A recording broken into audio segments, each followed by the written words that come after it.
My daughter's coffin had not even touched the earth when my husband raised his head and spoke words that tore through the air like thunder. "This is the end for us. I'm leaving you for your best friend."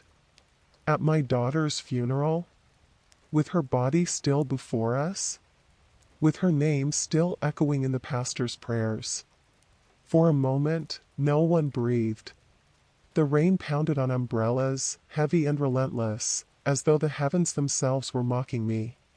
Mourners froze, their faces twisted between grief and shock, trying to make sense of what they had just heard.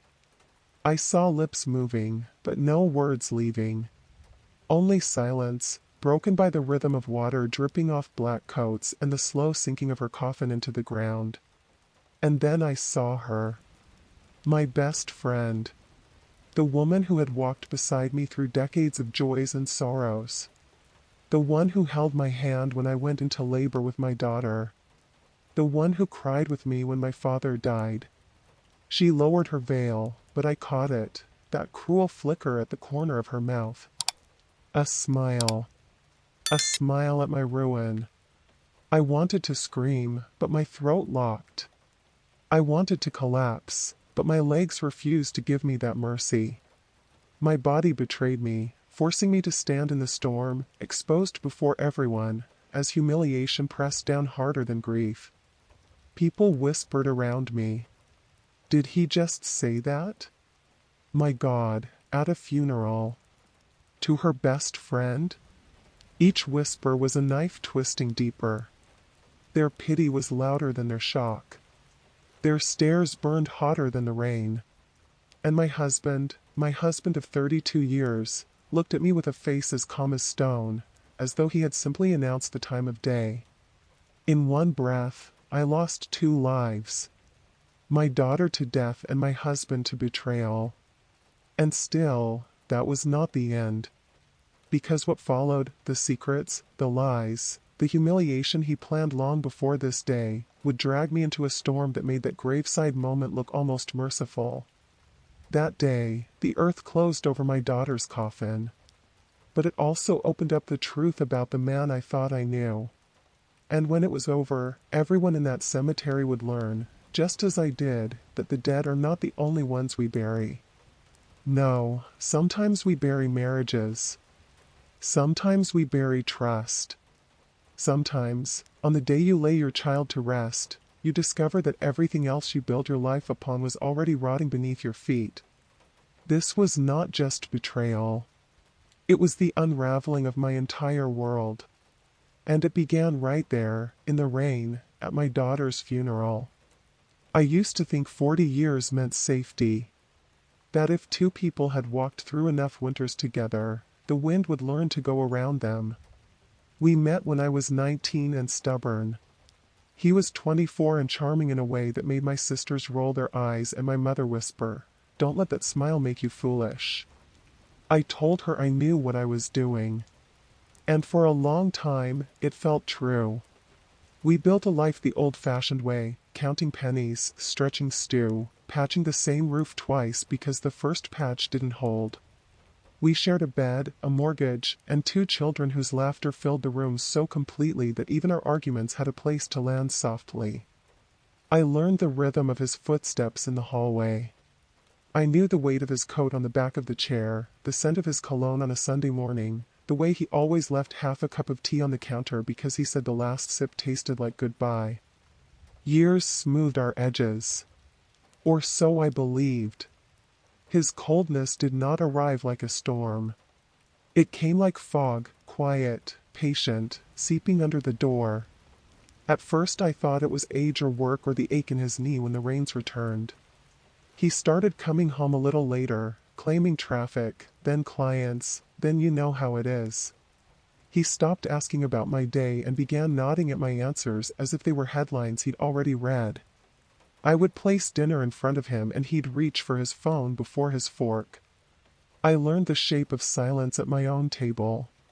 He used to ask for seconds and kiss my cheek, mumbling with his mouth full, "You'll ruin me with this stew, woman." Then one evening, he pushed the bowl away untouched and said, "You always use too much bay leaf." After 32 years of the same recipe. I told myself not to be petty. People change. People tire. People retreat into their heads when life presses too hard. But changes have fingerprints, and I began to see them everywhere. The new shirts I didn't buy. The sudden caution with his phone, face down at dinner, face down in church, face down on the nightstand like it was sleeping. He started taking calls in the hallway, by the back door, in the garage with the engine off and the windows cracked. I would hear his voice soften in ways it did not soften for me anymore, and then sharpen when I walked too close. Once, he laughed the laugh he used to save for me, low and full, the kind that warmed a room, and when he turned and saw me there holding a basket of folded towels, the laugh vanished as if I had snuffed a candle. "Wrong number," he said, although no one says wrong number after a laugh like that. He held his phone like it contained a small bird that might escape. And then there was her. My best friend did not enter our lives suddenly. She had always been near. We raised our children on the same street, traded recipes, traded dresses, traded stories we never told our husbands. She watched my kids after school when I took the late shift, and I sat with her through a difficult winter when the doctor used words that made her hands shake. We were the kind of women who kept each other's spare keys. It started innocently, of course it did. She began helping him with a project I did not understand, something about reorganizing his files. She said she had time and he said he needed help, and I said yes because that is what you say when two people you love ask for a small favor. She began calling in the afternoons. He began answering quickly. She learned the pattern of his schedule better than I could keep up with it. If I asked where he was, she somehow already knew. He just left the office, she'd say, like a weather report. He had to stop by the print shop. He mentioned dropping by the bank. Her voice made bridges between places I could not see. They started sharing jokes that did not include me. They started sharing glances that lasted one heartbeat too long. The first time I noticed, we were hosting a little dinner after church. She reached for the serving spoon at the same moment he did, and their hands touched, and both of them smiled without looking away. It was nothing. Too small to name. But the body keeps score of every little nothing until it tips the bowl. I told myself to be kind. I told myself that grief makes people hold strangers too tightly and friends too close. Our daughter had been struggling then, quietly, bravely, the way strong children do, trying to carry a burden that kept breaking her back. She hid her pain behind jokes and sleepless nights and a smile that never fully reached her eyes anymore. I would find her staring into the sink, water running over dishes that were already clean. Some days she would hug me for no reason, squeezing harder than usual, as if reminding herself we were still here. One afternoon, just months before the funeral, my daughter came to the kitchen and leaned her hip against the counter, watching me slice pears for a tart I was making for no one in particular. She reached out and steadied my hand when the knife slipped. "Mom," she said quietly, "watch out for Dad." I laughed because that is what we do with discomfort. We put a little ribbon on it. Watch out for him? Whatever for? She shook her head and picked up a slice of pear and bit into it without tasting. Something feels off. Off how? I asked, my heart thudding in a way I chose to ignore. Not angry, she said, searching for the right word. Just far away. Like he's already packed a bag you can't see. She looked at me then, the way daughters look at mothers when they want to be wrong but know they aren't. Promise me you'll pay attention. I changed the subject, the way mothers do when they are not ready. I asked about her day, her doctor, her plans for the weekend. She answered dutifully, and when she left the room, the pears tasted like nothing. After that, I watched. Not obsessively, not with suspicion, but with the careful attention of a woman learning the edges of a darkened room by touch. The phone calls lengthened. The errands multiplied. He began complimenting my friend in a way that made me unfamiliar to myself, prickly, defensive, ashamed of my own pettiness. "She's so organized," he'd say, right after I mislaid the car keys. "She has a good head for numbers," he'd remark, while I balanced our accounts to the last naira and reminded him of bills due on Thursday. He began praising what she remembered and discounting what I would never forget. He took to humming while he dressed. He never hummed for me, not in years. He bought a new shirt and said, she thought this color looked good, and when I asked who she was, he blinked, surprised at his own honesty, then smiled as if names were harmless. He began to trim his beard twice a week instead of once. Little things. Always little things. A man refitting himself for a life he had not yet bothered to tell me about. I confronted him once, gently, begging him for the decency of clarity. "Is there something you need to say?" He kissed the top of my head, absently, like a habit, and said, "Don't start." As if questions were an insult to his comfort. As if my unease were a draft he could close with a single firm door. I turned to my friend for sense, because that is what I had always done. She met me on the porch with 2 mugs and a blanket, as if warmth were the same thing as truth. I told her I felt strange, left out, foolish. She pressed the mug into my hands and said, "You're tired. You need rest."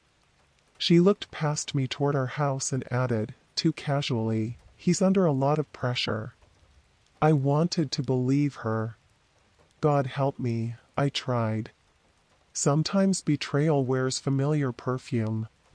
There were nights our daughter would call me because the pain was too loud and the medicines too dull. I would sit on the edge of her bed and stroke her hair as she tried to breathe through waves the doctors promised would ease.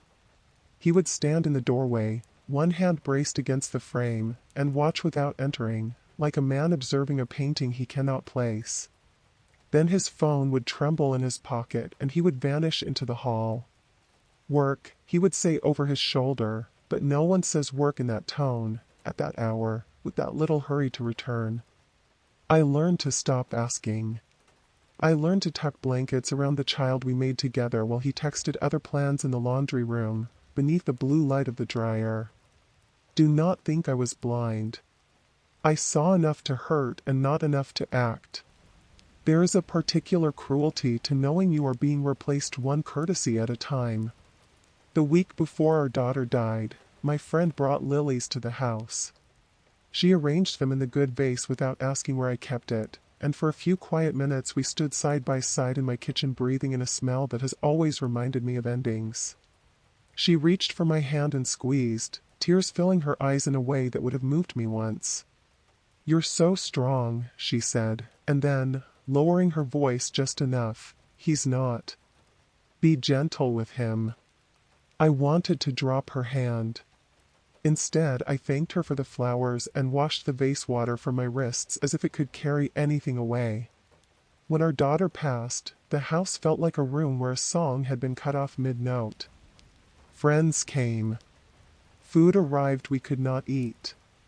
A neighbor mowed the lawn without asking. People filled the silence because they could not bear to hear it speak. He walked among them wearing grief like a borrowed coat. It fit, but not in the way you expect on a man who has just lost a child. He kept checking his phone in the hallway, saying he needed to update the cousins, the committee, the pastor. He kept stepping outside for air that did not help. I slept in our daughter's room the night before the funeral, though sleep never came. I watched the wall change from black to gray and listened for footsteps that did not visit. In the morning, I ironed my dress with hands that would not stay still and pinned a strand of hair that refused to behave. He stood behind me in the mirror and said, "You look fine," like he was appraising a curtain.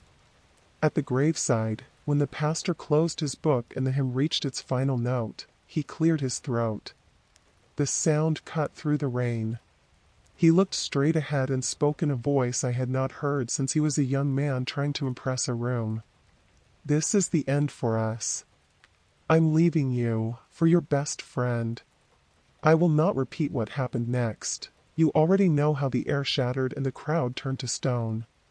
But you do not yet know the weight of what my daughter tried to tell me in the kitchen with the pears and the knife, or what she left for me because she knew her mother would need more than courage.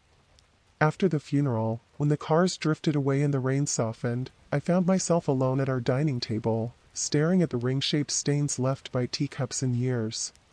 The house smelled of lilies and wet wool and the faint iron of fresh earth clinging to shoes. I placed my palms flat on the table the way a woman steadies herself before she speaks a hard truth aloud. I had lost my child. I had been humiliated in front of God and neighbors. I could have folded. I almost did. But then I remembered the look on my daughter's face that day in the kitchen, the one I pretended not to understand.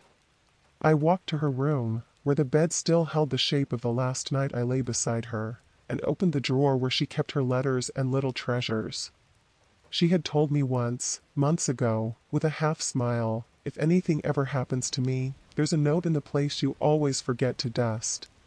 I had laughed and promised to keep living long enough to ignore that advice forever. The drawer stuck, then gave. Under a stack of postcards and an old school ribbon, I found an envelope with my name written in her tidy hand. My chest tightened so fiercely I had to sit on the edge of the bed before I could break the seal. Inside was not just a letter. It was a map. And it would change everything. At the graveside, people did what people do when they don't know where to place their hands. They adjusted umbrellas, wiped rain off already wet sleeves, stared at the ground as if reading answers there. When the pastor closed his book, my best friend stepped out of the third row and reached for my husband's arm. She didn't come to me. She didn't even look my way.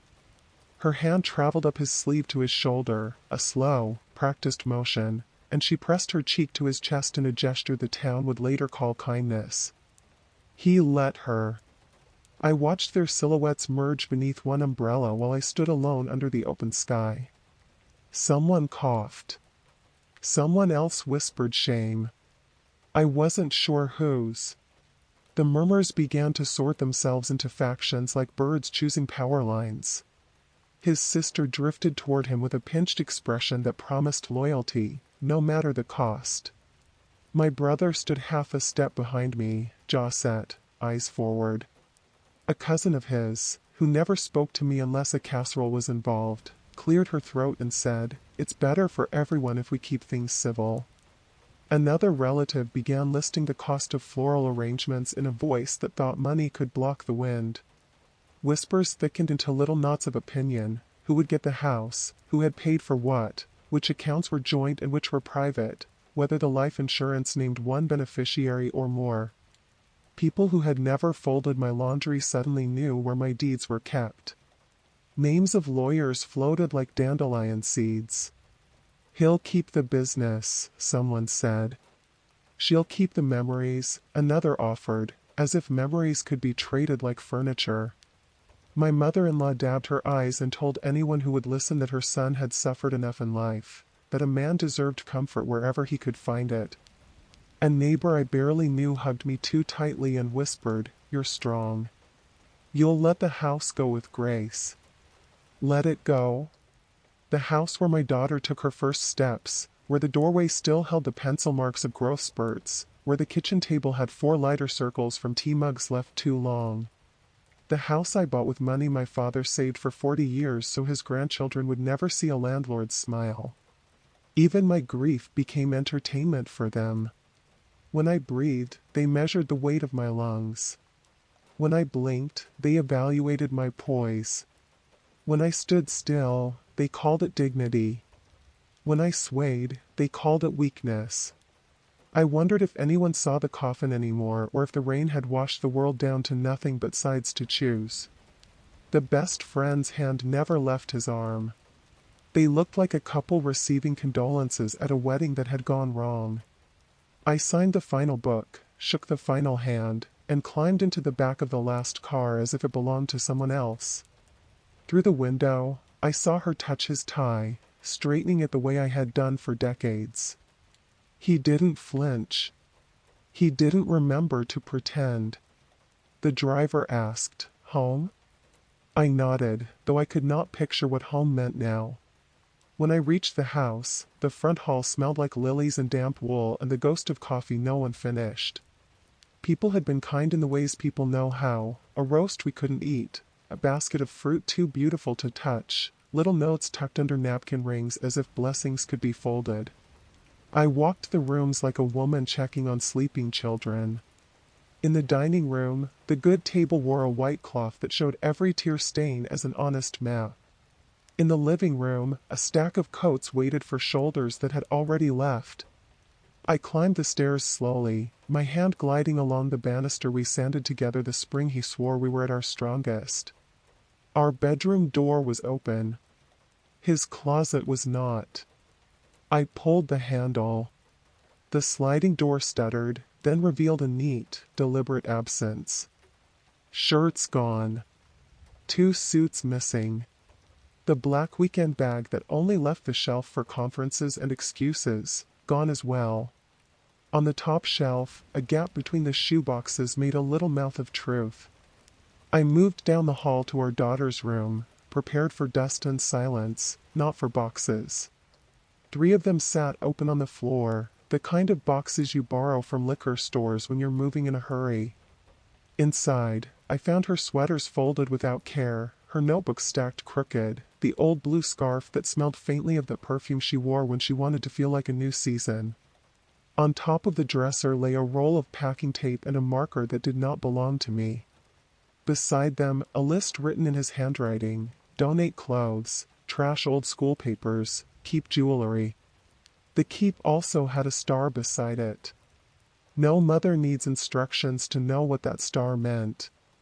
My hand went cold around the marker as if it could burn. I ran my fingers along the edge of her jewelry box. The little ballerina still turned when lifted, though the song it played was always slightly out of tune. Inside, the necklace she wore to her first dance was missing. The ring I promised her on her 21st birthday too. Empty spaces where bright things had rested their whole lives. Downstairs, the front door opened with the clumsy confidence of someone who never used a key. I heard his voice before I saw his face. He was telling the best friend to give me a minute. I'll handle it. Handle me, I suppose. I met him in the kitchen, where casseroles stood shoulder to shoulder like soldiers on a losing day. He looked at the counter, then at me, then past me, the way men do when they're pretending there's nothing to see. I asked, "How could you?" He spread his hands, a gesture he used for clients and performances. "You were always weak," he said, as if reading a diagnosis. "She gives me strength." The sentence rearranged my bones. I do not know what my face looked like then. I only know that the rain was quieter than my heartbeat. Behind him, my best friend lingered in the doorway, eyes skittering over the fruit basket, the casseroles, the damp umbrella stand, anywhere but my face. She tried for tenderness, as if this were a scene that could be softened. "We'll help you sort through things," she said, and I thought of the star by keep jewelry and the gap in the box where my daughter's ring should have been. They were already planning to move in together. I could see it in the way he said we now without thinking, in the way her hand reached for the drawer where I kept the measuring tape, in the way his eyes landed on the clock and calculated routes and keys and weekends. I could smell it, that new-starched confidence men wear when they believe logistics are love. "Get out," I said, not with a shout, but with the kind of calm that makes dogs stop barking. He opened his mouth, closed it, opened it again, and finally went for bluster. "This is my house." I took one step forward and he took one back without knowing why. Not for long. He laughed then, a short, mirthless sound that scraped the corners of the room. "You won't survive on your own." I remembered our daughter steadying my hand in the kitchen with the pears. I remembered the envelope tucked in the drawer where I always forgot to dust. I remembered what hope feels like when it hurts. "Watch me," I said. He shifted his weight, trying to regain the posture of a man in charge. We'll start moving things this week. It's better to do it quickly. The best friend nodded, relieved to be given a plan. I wondered when they had toured apartments.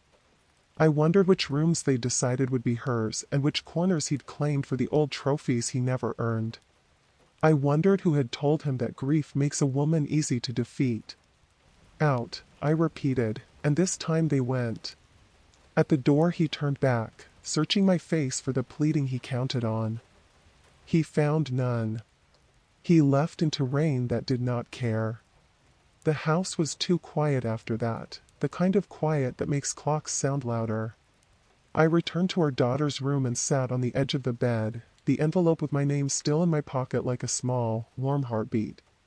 I slid it out and looked again at the writing I knew from permission slips and birthday cards and notes on the fridge that said leftovers. Love you. The flap had the tiniest smear where her finger must have caught the glue. I opened it. Her letter was dated 3 months before she died. The first line was a sentence I read 3 times before I could breathe through it. Mom, if you're holding this, I'm either braver than I thought or later than I hoped. She wrote the way she spoke when she didn't want to scare me, clear, careful, with a soft joke under the hard edges. She told me she had noticed the same fog I pretended was weather. She had seen his eyes change direction mid-sentence the way eyes do when they're following a thought toward a door they shouldn't open.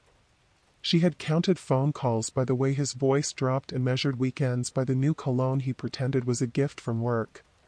I didn't want to add to your pain, she wrote, but I also didn't want to leave you alone with lies. There were pages. More than I expected. She had printed statements, transfers in amounts small enough to escape attention unless you add them together with a daughter's patience. There were dates circled in red that matched weekends he told me he'd been at conferences that do not take place on beaches.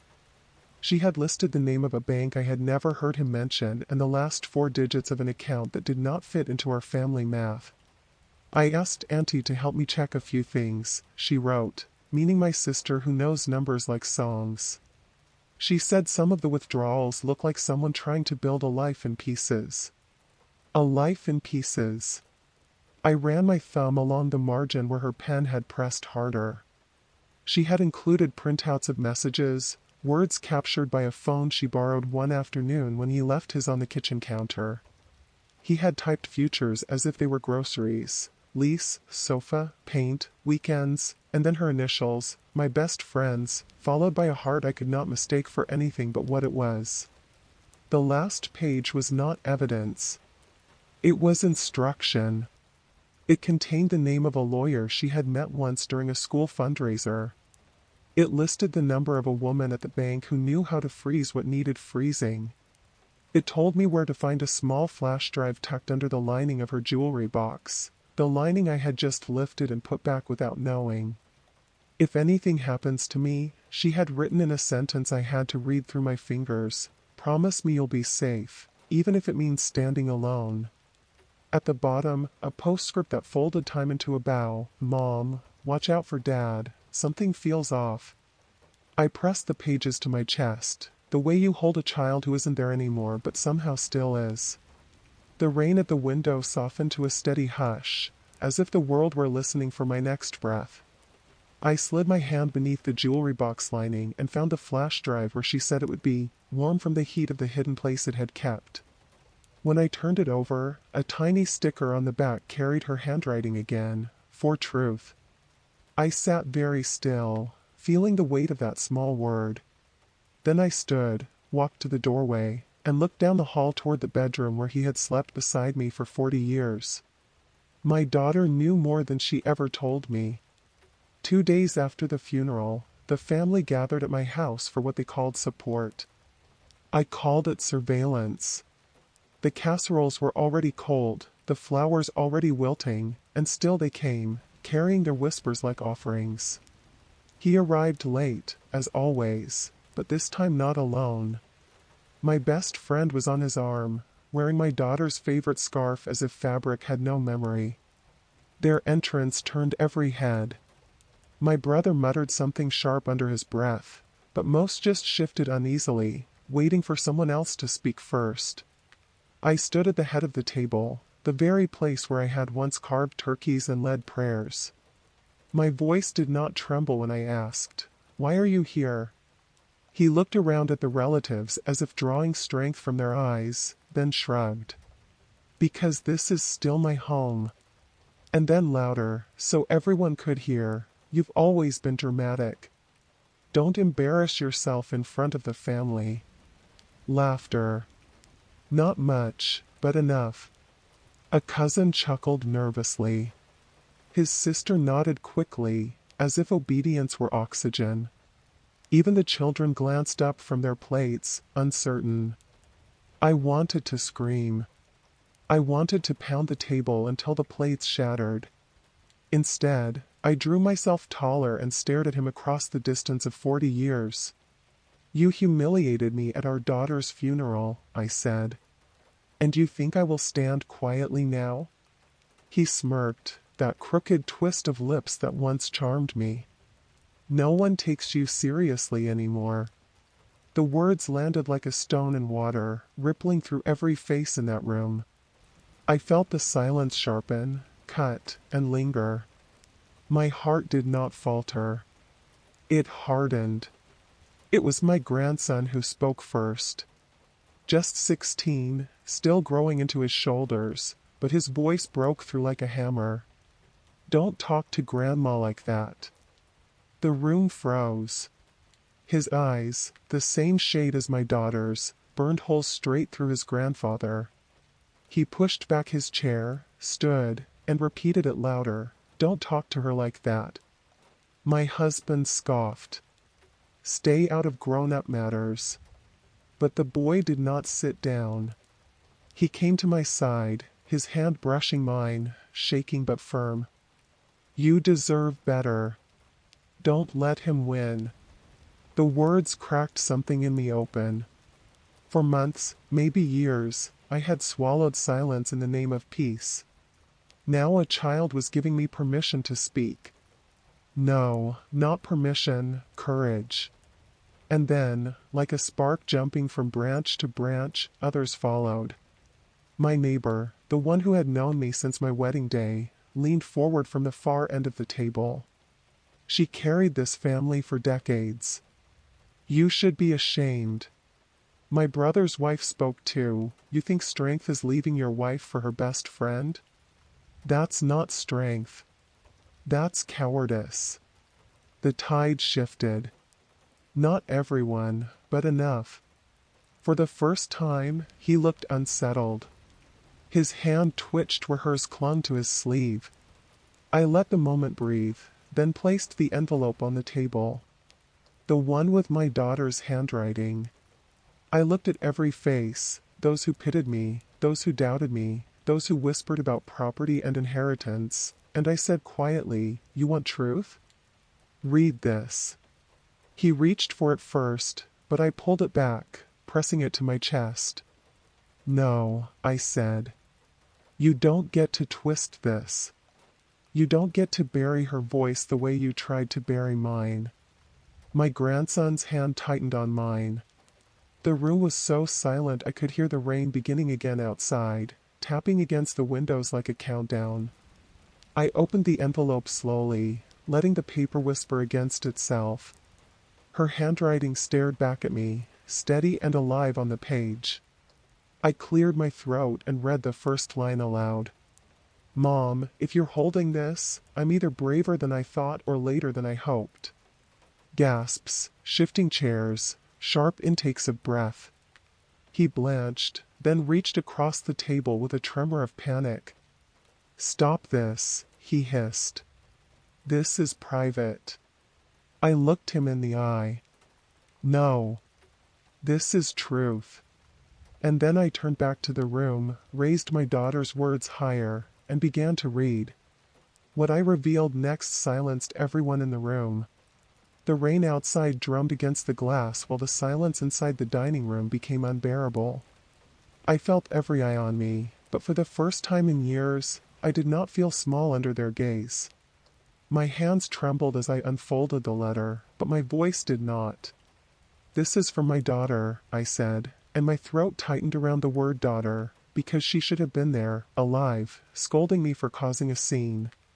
Instead, her words were the only light left in that heavy room. I read slowly, each sentence carving through the air like truth carried on thunder. "Mom, I don't know if you've noticed, but Dad has been hiding things. Money, time, even himself. I've seen the withdrawals. I've seen the messages. He isn't planning a future with us. He's planning a future with her." Gasps cut through the silence. Someone whispered, "Her? Who?" Though everyone's eyes slid toward the woman clutching his sleeve. "My best friend. My betrayer." She looked down at the table, her scarf slipping from her shoulder, as if fabric could hide shame. I turned to him. "At my daughter's funeral, you tried to bury me too. But I refused to die with her." He shot to his feet, red-faced. "Lies. She's twisting things. You all know Margaret, always looking for pity." I held up the bank statements my daughter had printed, the neat circles around the sums that grew larger every month. "These are not my words. These are numbers. You can't charm numbers into lies." I lifted the final page, the one with my daughter's trembling confession. "If anything happens to me, promise me you'll use this. Promise me you'll fight for yourself, because he will not fight for you." My voice broke then, but not my resolve. The tears that ran down my cheeks were not weakness. They were the salt water of a woman baptizing herself into truth. The room erupted. Some relatives muttered prayers. Others cursed under their breath. A few simply stared at him as if meeting a stranger for the first time. My best friend pushed back her chair, stammering, "I didn't know it was like this." "He told me." I cut her off with a stare so sharp it pinned her to the wall. "You knew enough. You knew he was married. You knew I was grieving. You knew you were welcome in my home while you planned to take it from me." She shrank beneath the weight of it. And for the first time, I saw fear in her eyes, not fear of me, but of everyone watching. He pounded his fist against the table, desperate. "You can't do this to me. This is still my family." But my grandson stood taller beside me and said firmly, "No, Grandpa. You did this to yourself." The boy's voice carried what mine had lacked for years, unyielding certainty. It cut him down more than my evidence ever could. Relatives who had been silent now found their voices. His brother slammed a palm against the table. "I warned you once. You lied to me, and you lied to her. Don't expect me to stand with you now." His mother, pale and trembling, whispered, "What have you done, son?" One by one, the fragile pillars that had held his arrogance began to fall. The room that once believed his charm now saw the rot underneath. The house that once echoed his laughter now swallowed him in shame. My best friend pulled her hand from his sleeve at last. She would not meet his eyes. She murmured something about needing air and stumbled toward the door. The scarf she had stolen from my daughter slipped to the floor and lay there like a shed skin. She did not pick it up. He reached after her. "Wait. Don't leave me now." But she was already gone. The slam of the door was the only answer. For the first time, he looked small. Not the man who swaggered into rooms, not the husband who held authority by habit, but a man stripped of his mask, just a husband caught, a father exposed, a fraud unraveling. I rose to my feet, steady now, taller than I had felt in years. This house was built on my sacrifice. This family was carried on my back. You tried to take it all, but you cannot take my dignity. Not anymore. He slumped into his chair, shoulders caving, the weight of 40 years pressing down with no scaffolding of lies to hold it up. The rain outside had slowed, the storm passing at last. In its place was a hush that felt different, not silence of fear, but silence of reckoning. I gathered the letter, folded it carefully, and pressed it to my chest. My daughter's words had done what I could not do alone. They had set me free.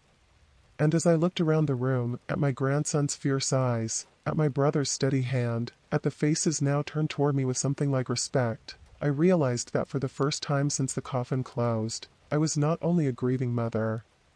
I was a woman standing again. That night, when the house was finally empty and the last car had rumbled down the street, I walked through the quiet like a stranger in my own home. The air still smelled of lilies, the kind that bruise too easily and die too quickly. The table was cluttered with half-eaten casseroles and crumpled napkins, reminders of mouths that had whispered my humiliation more than my daughter's name. I carried her letter with me, folded neatly, resting against my chest like a heartbeat that wasn't mine but still belonged to me. The rain had stopped. The world was damp and trembling, as if it too had cried itself empty. I slipped on my coat, pulled her scarf tight around my shoulders, and walked to the cemetery at the edge of town. Every step crunched against gravel still wet from the storm. Street lamps threw broken halos across puddles, and in each reflection I saw her face, my daughter as a child, with scraped knees and ink-stained fingers, my daughter as a teenager, singing off-key in her bedroom, my daughter as a woman, tired but smiling through it all. When I reached her grave, the earth was fresh, dark, unsettled. The headstone had not yet been carved. I knelt in the mud, not caring if it stained my coat, not caring if my knees ached. I pressed the letter to the soil. I lost you, I whispered, the words catching like thorns in my throat. But I found my voice. Maybe this was your last gift to me. Maybe you knew I couldn't carry myself until I had to carry your truth. The wind moved through the trees like a choir humming low, and for a moment, I almost believed she answered. I closed my eyes and let the silence wrap around me, not the silence of shame, not the silence of humiliation, but the silence of something ending and something else beginning. When I finally rose, my hands muddy, my coat soaked through, I felt taller. I felt heavier and lighter all at once. Grief still lived in me, but now it lived beside something else, resolve. When I returned home, the house seemed different. Not warmer, not brighter, but honest. And honesty, even when it hurts, is its own kind of light. I sat at the table, placed my daughter's letter in the center, and looked straight ahead as if she were sitting across from me. Then I turned my face, as I do now, to you. Tell me, was I wrong? Was I wrong to expose him at my daughter's funeral, when grief should have kept me silent? Should I have swallowed the betrayal to keep the peace, even if it meant dying quietly alongside her memory? Or did I honor her? Did I honor the girl who warned me in the kitchen with pears and trembling hands, the woman who left behind a letter because she knew her mother deserved more than silence? You tell me. Because I have lived this truth, carried it through rain and shame and whispers, and still I cannot answer alone. So I ask you, the ones listening now, the ones who see me not as a victim but as a woman who stood again, what would you have done? Would you have stayed quiet? Or would you, like me, have refused to be buried with her? And with that question hanging heavy, the story ends. A funeral became a reckoning. A daughter's death became her mother's voice. And betrayal became the soil where truth was planted, unshakable, undeniable. Now the rest is yours to decide.